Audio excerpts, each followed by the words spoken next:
Uma outra informação, o presidente do Senado, Davi Alcolumbre, se irritou com a fala de Lula de que o Congresso teria sequestrado o orçamento por meio das emendas parlamentares e reclamou com integrantes do governo. A declaração incomodou deputados e senadores da base aliada que estavam no Congresso, que questionaram o fato do Planalto pedir ajuda deles para aprovar a lei de diretrizes orçamentárias e ajudar os Correios com mudanças na meta fiscal. Os parlamentares afirmam que a fala de Lula eleva a crise entre o Executivo e o Legislativo e não veem uma vontade por parte do governo em distensionar a relação com Davi Alcolumbre. Você, Dávila, crise entre Presidência da República e Congresso Nacional, e o presidente acaba fazendo algumas declarações que não ajudam em nada, né? Essa crise não resolve a crise. Sabe qual é a crise, Caniato? O orçamento da nação, que se tornou uma peça de ficção científica, retrato da imoralidade pública ao lidar com o nosso dinheiro. Essa história de ter um orçamento que você tira metade da despesa fora do orçamento, aí não tem verba extra do orçamento, isso aqui não conta no orçamento, isso aqui conta para a meta. É uma loucura o que fazem com o nosso dinheiro público. Orçamento significa que todo gasto público tem de estar no orçamento da nação. Que história é essa? Que se você gastar com segurança não tá, se você gastar com saúde não tá, se gastar com pagamento de emenda não tá. Como assim? Você já viu? Se você fizer um orçamento desse na sua casa, você está perdido. Você vai se endividar, o dia seguinte você está no cheque especial. O orçamento tem que estar constando todas as despesas públicas, sem exceção. Então, esta peça de ficção que se tornou o orçamento brasileiro permite que esses gastos extra-orçamento cubram despesas imorais, como supersalários, como benefícios, como subsídios e como algumas emendas parlamentares. Então, é vergonhoso. E o rombo das estatais não vai contar no orçamento? 20 bi que eles querem pedir só para o Correio? Tem que estar tudo no orçamento. Nos Estados Unidos, por exemplo, não há uma única despesa do governo federal que não esteja no orçamento. E se o governo precisa gastar mais, ele precisa pedir autorização do Congresso para uma verba adicional. É por isso que tem lá o famoso shutdown, o governo para quando você gasta mais do que está no orçamento. Porque não tem outro jeito. Agora, no Brasil é uma piada. Você faz um orçamento e tira muitas despesas do orçamento, dizendo que isso não conta no orçamento.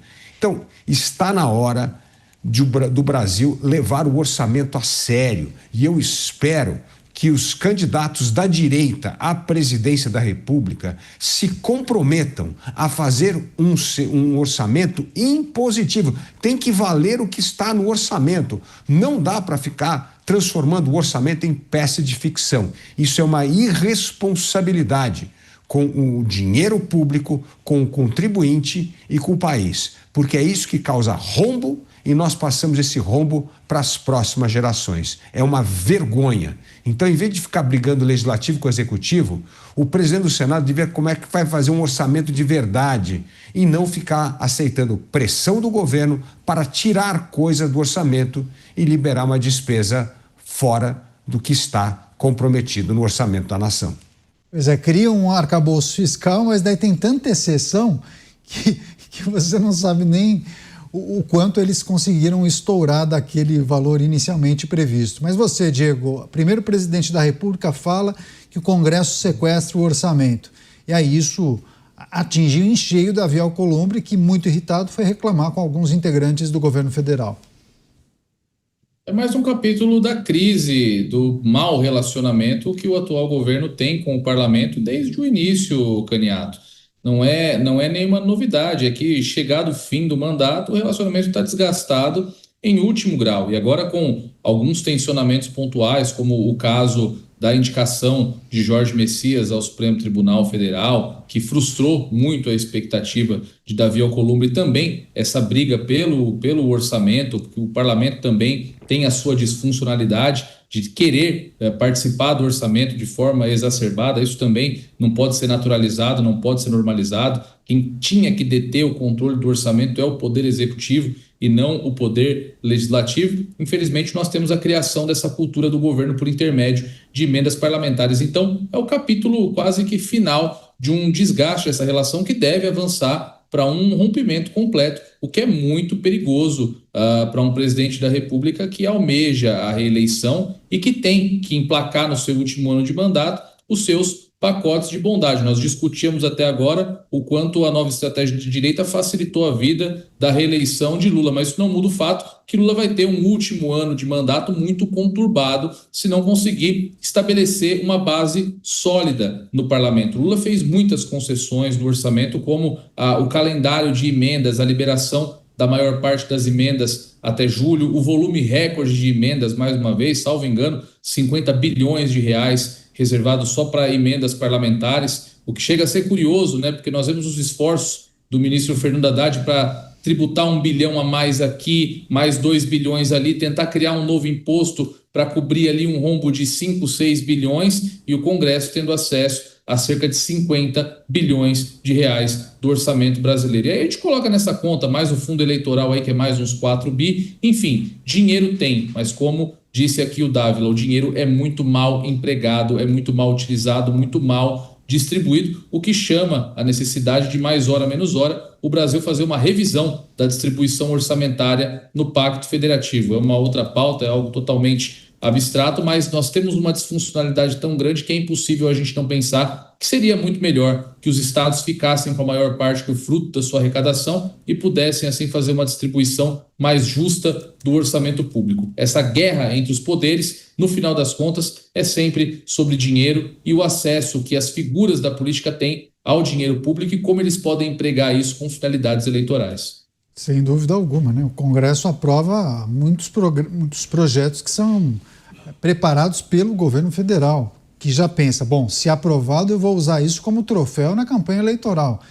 Imagina se não há um entendimento de que determinado projeto será pautado. Você, Mota, a situação que envolve Congresso Nacional, principalmente Senado e Presidência da República, quais podem ser as consequências de um relacionamento ruim entre Legislativo e Presidência?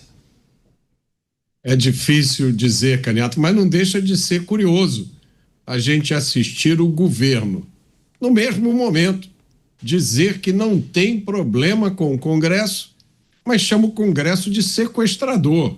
Ora, imagine você se o governo tivesse problema com o Congresso. O que é que ele ia dizer? Eu acho que o Congresso deveria ter controle total sobre o orçamento. É como acontece nos Estados Unidos. Mas para isso, alguma coisa precisa mudar. A gente precisa de um choque de realidade. O texto dessa LDO tem 1.000 páginas. São 694 emendas.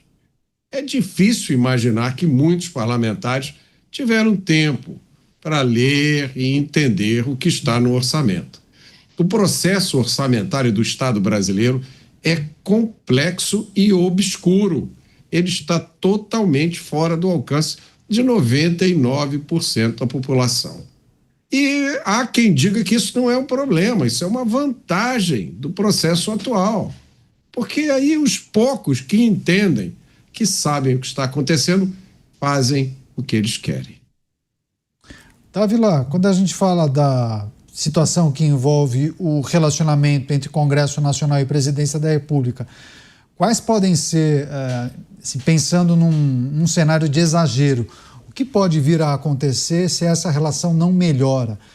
Fala-se em retaliação, Senado ou Câmara dos Deputados não colocariam em votação projetos estratégicos para o governo federal. Além disso, tem a questão que envolve uma sabatina no Senado Federal. Enfim, dá para pintar um cenário difícil para o governo federal ou a questão da emenda acaba sendo determinante para deixar todo mundo calminho? O que é determinante é o telefone que Lula não gosta de usar muito. Demorou mais de 6 meses para ligar para o Trump.